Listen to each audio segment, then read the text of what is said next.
राधे राधे, जय श्री कृष्णा। मैं सीमा सिंह बड़ों को चरण स्पर्श, छोटों को प्यार और बराबर वालों को तहे दिल से नमस्कार करती हूँ। आज मैं आपको चैत्र मास की पूर्णिमा की व्रत कथा सुनाने जा रही हूँ। इस दिन पूजनो पूर्णो व्रत भी किया जाता है। निसंतान दंपति इस व्रत को करते हैं तो उन्हें पुत्र सुख की प्राप्ति होती है। आइए अब हम चैत्र मास की पूर्णिमा को पूजनो पूर्णो व्रत की कथा सुनते हैं। बहुत पुरानी बात है। एक नगर में वासुदेव नाम का एक राजा था। उस राजा के 2 रानियां थी। बड़ी रानी का नाम सिकोली और छोटी रानी का नाम रूपा था। बड़ी रानी सिकोली सास ननद की चहेती थी तो छोटी रानी रूपा राजा की चहेती थी। रूपा को कोई पुत्र प्राप्त नहीं हुआ। रूपा की अभिलाषा थी कि उसे एक पुत्र सुख की प्राप्ति हो। तब रूपा ने आसपास की औरतों से अपनी मन की बात कही। आसपास की औरतों ने कहा कि तेरी सास और ननद का जब तक तुझे आशीर्वाद नहीं मिलेगा तब तक तुझे पुत्र सुख प्राप्त नहीं हो सकता। तब रूपा रानी ने उन औरतों से कहा कि सास और ननद मुझे पसंद नहीं करती है। तब एक वृद्ध महिला ने रानी को सुझाव दिया कि बेटी, तुम ग्वालिन का वेश बना करके अपनी सास ननद के पांव छुओ तो वे तुम्हें आशीर्वाद देगी और वही आशीर्वाद तुम्हें फलेगा फूलेगा।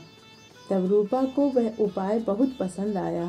तब एक दिन रूपा ग्वालिन का वेश बना करके अपनी सास और ननद के पांव छूती है तो सास और ननद उसे ग्वालिन समझ करके उसे दूधो नहाओ पूतो फलो 7 बेटों की माँ हो ऐसा आशीर्वाद देती है और वही आशीर्वाद रूपा को फलने फूलने लगता है। इस तरह रूपा को गर्भ ठहर जाता है। रूपा को जब गर्भ ठहर गया तो उसने यह बात राजा को बताई। राजा को बहुत प्रसन्नता हुई, लेकिन रूपा को इतनी प्रसन्नता नहीं हुई क्योंकि उसे डर सताने लगा कि प्रसव के समय उसकी कौन देखभाल करेगा, क्योंकि सास ननद और जेठानी तो उसे पसंद ही नहीं करती है। तब रूपा ने यह बात राजा को बताई। राजा ने कहा कि इसमें चिंता करने की कोई बात नहीं है। मैं तुम्हारे रंग महल में एक घंटी लगवा देता हूँ। जब प्रसव काल समीप आए तो तुम घंटी बजा देना, मैं आकर तुम्हें संभाल लूँगा। इस तरह समय बीतने लगा। जब रूपा का 9वां महीना चल रहा था तो उसे मन में आया कि मैं राजा की परीक्षा लेकर देखूं कि राजा घंटी बजाने से आते हैं या नहीं। तब झूठ माट में ही रूपा प्रसव पीड़ा न होने पर भी घंटी बजा देती है। उस समय राजा दरबार में बैठे हुए थे। घंटी की आवाज़ सुनकर राजा दौड़ते हुए छोटी रानी के रंग महल में पहुँचे। तब रानी ने राजा से कहा कि मैं तो आपकी परीक्षा ले रही थी। राजा ने कहा कि मैं दरबार का सारा काम छोड़कर तुम्हारे पास आया हूँ। तुमने मुझे मूर्ख बनाया। अब मैं प्रसव काल में भी तुम्हारे घंटी बजाने पर भी नहीं आऊँगा। राजा की बात सुनकर रूपा रानी को बहुत दुख हुआ। अंत में विवश होकर रानी अपनी सास और ननद के पास गई और अपने आने का कारण बताया। तब ननद ने कपटपूर्ण प्रेम दर्शाते हुए कहा कि भाभी, जिस समय तुम्हें दर्द हो तो तुम ओखली में बैठ जाना, तुम्हारा प्रसव सुखपूर्वक हो जाएगा। रानी ने उस बात को सत्य समझा। रानी ने सब कुछ वैसा ही किया, जिससे उसे एक बालक पैदा हुआ और वह ओखली में गिरकर रोने लगा। सास और ननद ने नवजात बच्चे के रोने की आवाज़ सुनी तो वे उसके पास गई। उस समय रूपा को अर्धबेहोशी आई हुई थी। सास ने ओखली में कंकड़ पत्थर डाल दिए और ननद उस बच्चे को ले जाकर गांव के बाहर दूर एक कचरे के ढेर में उस बच्चे को छोड़ आई। होश आया तो सास ने कहा कि तुमने तो कंकड़ पत्थर पैदा करे हैं। यह सुनकर रानी को बड़ा आश्चर्य हुआ। राजा ने अपनी माँ और बहन से पूछा कि रानी, रूपा को क्या पैदा हुआ। तो माँ और बहन ने राजा से कहा कि तुम्हारी रूपा रानी को तो कंकड़ पत्थर पैदा हुए हैं। यह सुनकर राजा भी मौन हो गए। जिस दिन बालक का जन्म हुआ था उस दिन चैत्र शुक्ल पूर्णिमा थी। उस दिन सौभाग्यवश जब एक कुमारन कूड़ा फेंकने के लिए गई तो उसे एक नवजात शिशु कूड़े में हाथ पैर चलाते हुए और खेलते हुए दिखाई दिया। वह कुमारन निसंतान थी और हमेशा भगवान से पुत्र की कामना किया करती थी। जब उसने नवजात बच्चे को अकेला देखा तो उसने भगवान की देन समझा और उसे वह लेकर घर आ गई और पालने पोसने लगी। बालक जब थोड़ा बड़ा हुआ तो कुमार पिता ने अपने बेटे को मिट्टी का घोड़ा बनाकर के दिया। लड़का उस घोड़े से खेलता रहता था। एक दिन वह लड़का उस घोड़े को लेकर नदी पर गया और उसके मुंह में पानी डालकर कहने लगा, मिट्टी के घोड़े पानी पी, पानी पी। उस समय रनिवास की कुछ दासियां स्नान कर रही थी और कपड़े धो रही थी। जब उन्होंने बालक की यह बात सुनी तो उन्होंने उसे फटकारा और कहा कि अरे कुमार के लड़के, तेरा दिमाग खराब हो गया है क्या? कहीं मिट्टी के घोड़े भी पानी पीते हैं? चूंकि रूपा रानी के कंकड़ पत्थर होने वाली बात पूरे गांव में फैल चुकी थी। यह बात उस लड़के को भी मालूम थी और भगवान की कृपा से उसे अपने जन्म की पूरी बात याद थी। तब उस लड़के ने उन दासियों से कहा कि यदि रानी के गर्भ से कंकड़ पत्थर पैदा हो सकते हैं तो मिट्टी का घोड़ा भी पानी पी सकता है। दासियों ने यह बात जाकर रानी सिकोली से और राजमाता और राजा की बहन से कही। तब उन्होंने अनुमान लगाया कि हो न हो जिस बच्चे को कूड़े में फेंका था यह वही है। उन्होंने मन ही मन सोचा कि इसका जीवित रहना उचित नहीं है। अगर राजा को पता लगा तो वो हमें मरवा देगा। यह सोचकर राजा की माँ और बहन मलिन वस्त्र पहनकर को भवन में जाकर के बैठ गई। जब राजा को इस बात का पता लगा तो उन्होंने अपनी माँ और बहन से नाराजगी का कारण पूछा। तब उन्होंने कहा कि गांव में एक कुमार का लड़का है, वो हमारी दासियों को चिढ़ाता है, इसलिए जब तक आप उसे मरवाएंगे नहीं हम अन्न जल ग्रहण नहीं करेंगे। यह सुनकर राजा ने कहा कि इस छोटे से अपराध के लिए प्राणदंड देना उचित नहीं है। मैं उस बालक को देश निकाला दे देता हूँ। इस प्रकार कुमार के लड़के को राजा ने देश निकाला दे दिया। वह लड़का दूसरे राज्य में जाकर रहने लगा। वहाँ पर उसने खूब पढ़ाई लिखाई करी, अस्त्र शस्त्र चलाना सीखा, तैराकी सीखी, घुड़सवारी सीखी। जब उसने अपनी पढ़ाई पूरी कर ली तो उसने राजा वासुदेव के दरबार में आकर नौकरी मांगी।